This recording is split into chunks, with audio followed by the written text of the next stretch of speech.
Hello everybody and welcome back to Full House Sports here, myself Charlie. I'm mindful of the video starts to please like, comment and subscribe. Anything you guys do is greatly appreciated to try and become a one-man sports news bandwagon. Anybody who watches the channel or has been watching for a little while now will know that I am a big Rugby League fan. And things have obviously quieted down, it's the off-season, but I think there's one story that is still running through the British Rugby League scene that is undoubtedly not going away. And that is the story, the demise, whatever you want to call it, of Salford Red Devils. Now, I haven't commented on it beforehand, probably because it was a fast developing scenario. And also, I often feel with these situations, it's very hard to find the right words. You know, I'm not a Salford Red Devils fan, so I can't tell Salford Red Devils fans how to feel. It's a tragedy what's happened to the club and that they've been liquidated. But unfortunately, there has been a litany of issues around the club in terms of their background, and there's sort of been a sense of inevitability around this. But like I say, you say stuff like that and you feel cruel because fundamentally a community and fans have had their team taken away, and that's not okay for me to sit in an ivory tower and cast issues over it.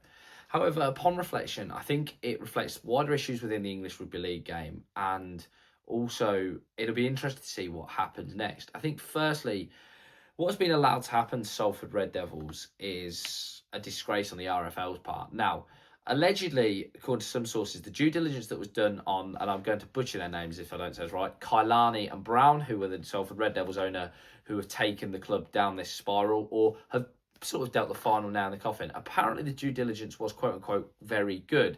I mean, how on earth that is true, I don't know. Kailani pitches himself as a Tongan rap star and music events producer, I believe. And Brown has apparently worked on construction management projects in Dubai and Australia and other venues. Whether that's true or not, I don't know. But there's been no doubt about it. Players' wages have been going unpaid, and the club has been falling down a very deep, dark financial hole with debts up to £4 million.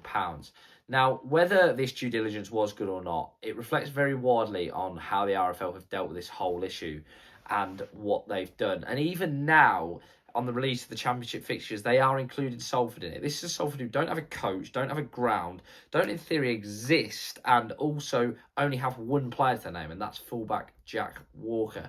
How on earth they have been included in a fixture list, I do not know.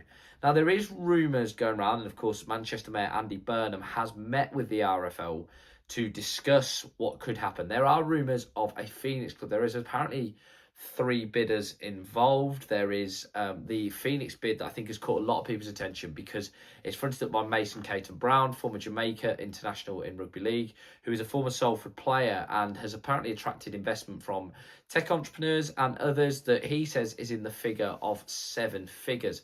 He also has spoken quite openly about his experiences in the London Broncos, where he said he has experienced what's happened in terms of clubs going under, and he would quite like to sort of speak to the players, or has spoken to the players regarding they possibly rejoining the Salford Phoenix club. There is also the bid from Chris Irwin. Now, Irwin is also someone who has received a lot of support in terms of what he has pitched. He as well has apparently spoken to the players. He as well has got a plan in place in terms of coaches, in terms of what he would do next for the club. There is a 3rd bid involved, but that has been very, very much under the radar at the moment. There's not a lot being said about it, and sort of all the right things are being said, but I think the framework's there, but not necessarily a lot else. I think, like I say, Salford have been a club for a few years now that have been a little bit just keeping their heads above water. You know, I remember when Marwan Kukash owned them and things were certainly unsteady then. They were very much an unsteady ship then. They, of course, eventually managed to save themselves. They then, of course, reached a grand final, which was quite a grand final, just a grand final, sorry. And it looked like things were on the up, but again, they've spiralled. They've got a stadium that doesn't really feel like home, and they've tied to a deal that doesn't really benefit the club. And with attendances of 3,500, it's not exactly been a success moving to that stadium. Of course, they share with the rugby union side, Sale Sharks. And after 152 years, like I say, Salford did liquidate. Hopefully, things can get sorted out, because for a club to have its community ripped out, it's quite, or a community, sorry, to have its club ripped out, it's really sad. And I think question marks have to be asked around the English game at the moment and the funding. We know these rumours around the NRL aren't going away, But clubs are close to going under and are on the brink. And listen, Britain as a financial climate is not exactly in its rudest health. So let's have it right. What could potentially happen is quite scary for a lot of clubs. We've seen Featherstone Rovers as well struggle in recent times.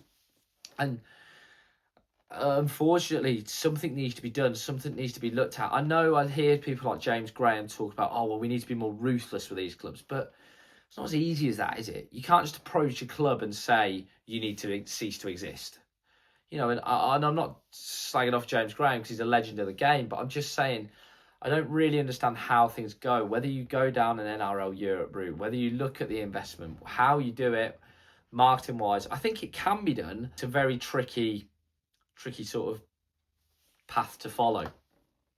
All in all, I hope things will get sorted because, like I say, the fixtures are not that long away, and currently Salford have a fixture list that they need to do. As well, what's really important is with this bizarre IMG grading system that Rugby League has in terms of promotion, their financials from the previous club would go within that, which would mean they're highly unlikely to get promoted to the Super League anytime soon because their financials would obviously flag up as red quite significantly. So it'll be interesting to see what happens. As always, guys, please like, comment and subscribe. Anything you guys do is greatly appreciated as I try and become a one-man sports news bandwagon. As always, have a great day.